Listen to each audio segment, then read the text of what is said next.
Guys, welcome to ইয়ন বাঙালি। আজকে Sunday 30 তারিখ। এখন ঘুরতে পারছে 11টা বাজতে 5 মিনিট বাকি। আমি স্নান টান হয়ে গেছে। তো আজ আমার ফিরে যাওয়ার দিন।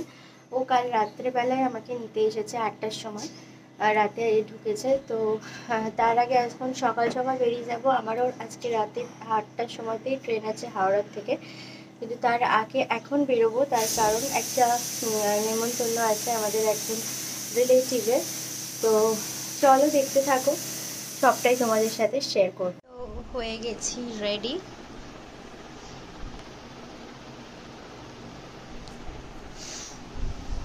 নেমন্তন্ন বাড়ি যাওয়ার জন্য রেডি হয়ে গেছি। আরে চুলটা ভাবলাম ড্রাই করবো, সে সময় হলো না। চুলটা পুরো পাকিয়ে গেছে যেহেতু ভিজে রয়েছে। তো করবো, দেখি ওখানে পৌঁছাতে আশা করি চুলটা শুকিয়ে যাবে, তারপর চুলটা আরেকবার আঁচড়িয়ে নেবো। তো চলো রওনা হই। কোথায় যাচ্ছি বলবো। মেনলি এটা একটা বার্থডে পার্টি, বাট বার্থডে থেকেও বেশি হচ্ছে ফ্যামিলি গেট টুগেদার বলতে পারো। অনেক দেরি করে এসেছি, তাই জন্য চিকেন পকোড়া শেষ হয়ে গেছে। জল অনেক দেরি করে এসেছে, চিকেন পকোড়া শেষ হয়ে গেছে। গিফট দেবো। এটা আমার ছোট মাসি, রিল কুইন। হাই বলো আমার ব্লগে।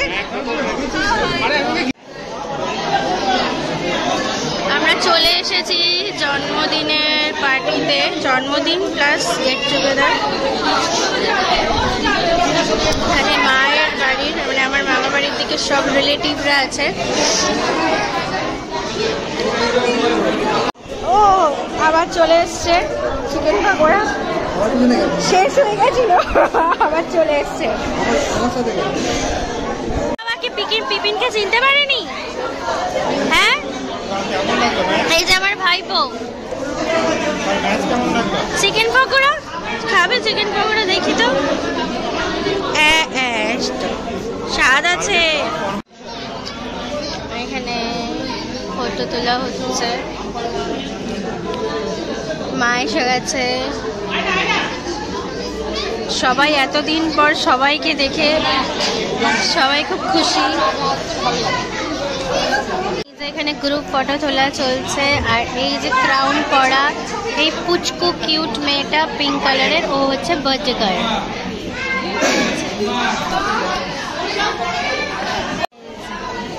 এই পুচকু বার্থডে গার্লটা ওর বন্ধুর সাথে বসে বসে গল্প করছে।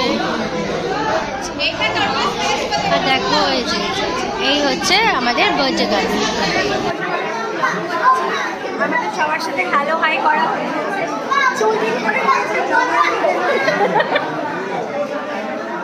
আমাদের সবার সাথে হ্যালো হাই হয়ে গেছে। আমরা একটু বসে এখন বিশ্রাম করছি, অনেকক্ষণ ধরে করলাম হ্যালো হাই। অনেক বড় গোষ্ঠী মা মাসিদের। আজকে জন্মদিন উপলক্ষ করে গেট টুগেদারটা হলো। কিছু বলবে তুমি? ফেসবুকে ফলো করে দিও, ভালো রিলস বানায়। ইনস্টাগ্রামেও ফলো করো। আর অনেকদিন পাশে বিয়ের কথাগুলো মনে হচ্ছিল, যে সবাইকে দেখে দেখে হাসার, কেমন আছো ভালো আছো বলতে বলতে নিজের বিয়ের কথা মনে পড়ছিল আর খুব ব্যথা হয়ে যাচ্ছিল। কিন্তু হ্যাঁ, খুব ভালো লেগেছে। এতদিন পর সবার সঙ্গে দেখা হয়, এই গেট টুগেদারগুলোতেই দেখা হয়, এই জন্য ভালো লাগে। তো চলো আরও দেখতে থাকো। এখানে আমরা খাবারের জন্য লাইন দিয়েছি, মানে একটা ব্যাচ উঠতে না উঠতে লাইনে দাঁড়িয়ে গেছি নেক্সট বসার জন্য, নাহলে জায়গা পাবো না। সেই মিউজিক্যাল চেয়ারের মতো অনেকদিন পর এইভাবে জায়গা রাখলাম। মেনুতে অনেক কিছু ছিল। ফার্স্ট ভাতটা ডাল দিয়ে আলু ভাজা দিয়ে মেখে নিলাম, আর যেটুকু পেরেছি ভিডিও বানিয়েছি। অনেকদিন পর সবার সাথে দেখা হয়েছে, ভিডিওটা অত ভালোভাবে করতে পারিনি, গল্প করছিলাম, খাবার খাচ্ছিলাম। তারপরে চলে এলো পাতে বড় বড় কী যেন এটা, পাবদা মাছ। হ্যাঁ, পাবদা মাছের সর্ষে বাটা। এখানে গ্রুপ ফটো তোলার জন্য সবাইকে ডেকে ডেকে টেনে টেনে এনে বসানো হচ্ছে। আমি অর্ধেক লোককে চিনি, অর্ধেক লোককে চিনি না। এরা সব আমার মামার বাড়ির দিকে মায়ের রিলেটিভস, মায়ের মামি মাসি মামা, এরা সবাই আছে, মাসতুতো দিদি। জামাইবাবু, অনেক অনেক অনেক কেউ, আমি এতজনকে চিনিও না জানিও না। মায়েরা শুনেছি সবাইকে নিয়ে 45টা ভাই বোন, তাদের ছানা পোনা নাতি নাতনি, প্রচুর বড় ফ্যামিলি। তো যাই হোক, ভিডিওটা তোমাদের সাথে শেয়ার করলাম, এই আর কি।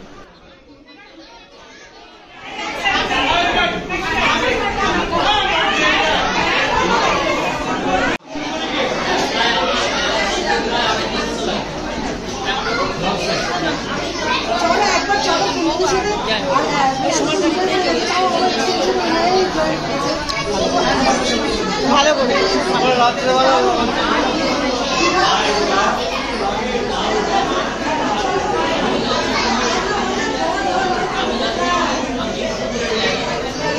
Family gathering.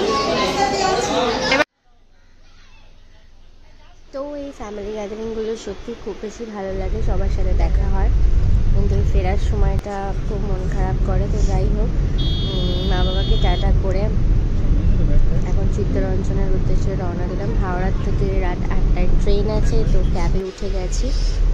এই যখন বাড়ি ফিরে আসি, মা বাবার মানে মন খারাপের মুখটা দেখে সত্যি খুব কষ্ট হয়, খুব খারাপ লাগে, কিন্তু নিজের কষ্টটা আমি একদমই দেখাই না।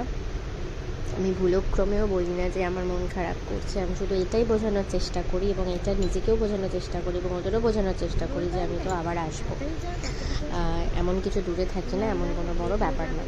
তবুও হ্যাঁ, খুব কষ্ট হয়। আর যাই হোক, আজকে যে মজাটা করেছি, মায়ের ফ্যামিলির সবার সাথে দেখা হয়েছে, খুব খুব খুব ভালো লেগেছে।